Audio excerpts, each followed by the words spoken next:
Michael, I'll start by looking back at Saturday and in the cold light of a Monday morning. How crucial a victory was that, both for you personally and the club as well? Personally, got no idea. As a club, yeah, it was good because obviously it was a good reaction to the previous Saturday. I mean, what does it say about your players, the fact that, you know, they've had some crucial 6-pointers and they've come up short, and then they face a team who are chasing the playoffs in good form? A lot of people may be expecting your team to not upset the form guide, but they've gone and done that. What does that say about the character of your players at the moment? Well, I mean, obviously they have got character. I think that's a good thing. That I'm pleased that they've been able to show that. I think from a performance point of view, I think if you look at the majority of our points this year, for some reason they've been with the sides at the top end of the table. So again, that makes it a little bit more frustrating. So yeah, I think there's a belief that we can beat the better teams in the division. The one thing that we have to be better at and improve at, and you don't need to be a rocket science to work it out, is obviously the sides in the bottom half of the table. You played a back three on Saturday. How do you think that went, and how much of a part do you think it played in the victory? Yeah, I thought it went okay. Still loads of improvement, but I suppose after 2 and a bit training sessions and one game, clearly we were delighted the way it went. Performance levels were good, not just with the ball. I thought out of possession, how we set up, we looked much more difficult to beat. Obviously, they scored a goal, which was a fantastic goal from their point of view, and great ability from the run from Johnson, the finish from Berahino. But apart from that, we limited them to very little and looked really strong in the game. Would you like to continue with that back three, or do you think current injuries and players unavailable will prevent you from doing that tomorrow night? Yeah, I mean, what it has done, it's certainly give us an option going forward, so that if and when we feel we do need to use that, then we can do. But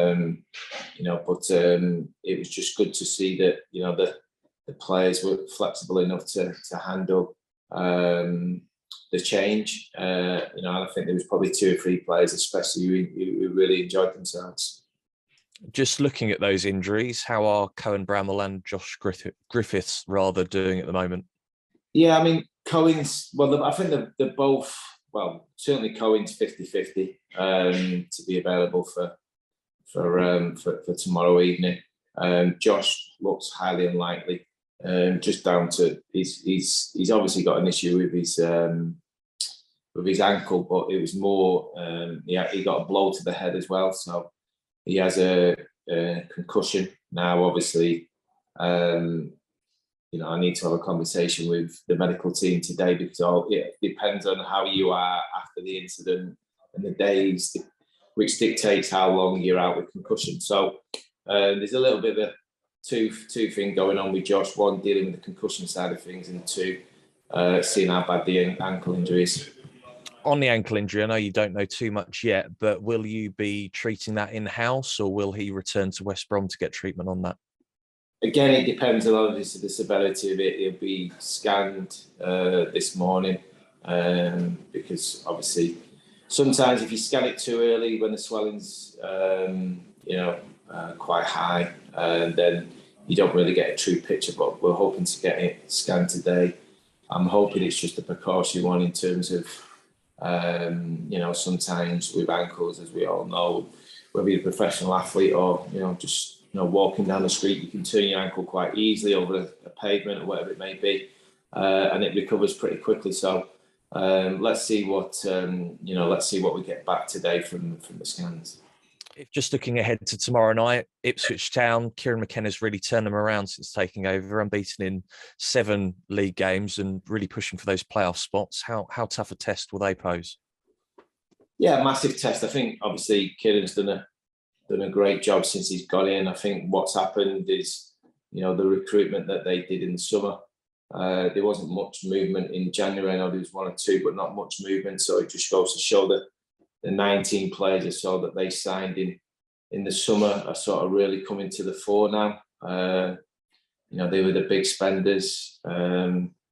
You know, and I think everybody sort of took note of what they were trying to do, and the expectations levels, I'm sure, are really, really high, because it was almost a statement of intent in the summer, and I think, you know, Kieran's getting the benefit of that now, and they're a good side.